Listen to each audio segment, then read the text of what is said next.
Sir ಒಂದು ಗಾಡಿ ಕೊಡೋದು ನೋಡಿರಿ ಟಾಟಾ ಎಸಿ 2018 ಮಾಡಲ್. ಓನರ್ ಎಷ್ಟಣ್ಣ? ಮಾಡಲ್ 2018 ರೀ. ಓನರ್ 2018 ರೀ. ಓನರ್ ಓನರ ಓನರ್ ಮನೆಯಾಗಿದ್ದಾರೆ. ಓನರ್ ಫಸ್ಟ್ ಓನರ್ ರೀ. ಡಾಕ್ಯುಮೆಂಟ್ಸ್ ಎಲ್ಲ ರನ್ನಿಂಗ್ ಇದೆಯಾ? ಹಾಂ ಎಲ್ಲ ರನ್ನಿಂಗ್ ಇದೆ ಸರ್. ಲೋನ್ ಏನಾರು ಐತೆ ಗಾಡಿ ಮೇಲೆ? ಓರಿ ಸರ್ ಲೋನ ಕುಲ್ಲ ಮಾಡಿ ಕೊಡ್ತಾರತ್ತೀರಿ ಅದನ್ನು 2.5 ದಿನದ ಕುಲ್ಲ ಮಾಡಿ ಕೊಡ್ತಾರತ್ತೀರಿ. ಓಕೆ ಗಾಡಿ ರನ್ನಿಂಗ್ ಆಗಿರೋದು ಎಷ್ಟು? ಓರಿ ರೀಡಿಂಗ್ ಗಾಡಿ ಓಡಿರೋದು? ಹಿಂಗೆ 1 ಲಕ್ಷ ಮ್ಯಾಗ ಆಗ್ಯಾವ ರೀ ಅದು. ಟೈರ್ಗಳೆಲ್ಲ? ಓರಿ ಟೈರ್ಗಳು ಚೆನ್ನಾಗಿದಾವೆ ಟೈರ್ಸು? ಟಯರು ಚೆನ್ನಾಗಿದೆ ಅಣ್ಣ ಟಯರು. ಯಾವ್ದಿದು ಗೋಲ್ಡ್ ಪ್ಲಸ್ಸಾ?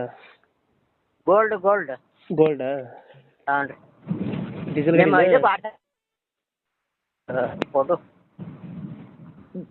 ಡೀಸೆಲ್ ಗಾಡಿ? ನಿಮ್ಮ ಇದಕ್ಕೆ ಮೊಬೈಲ್ಗೆ ಹಾಕೀನಿ ರೀ.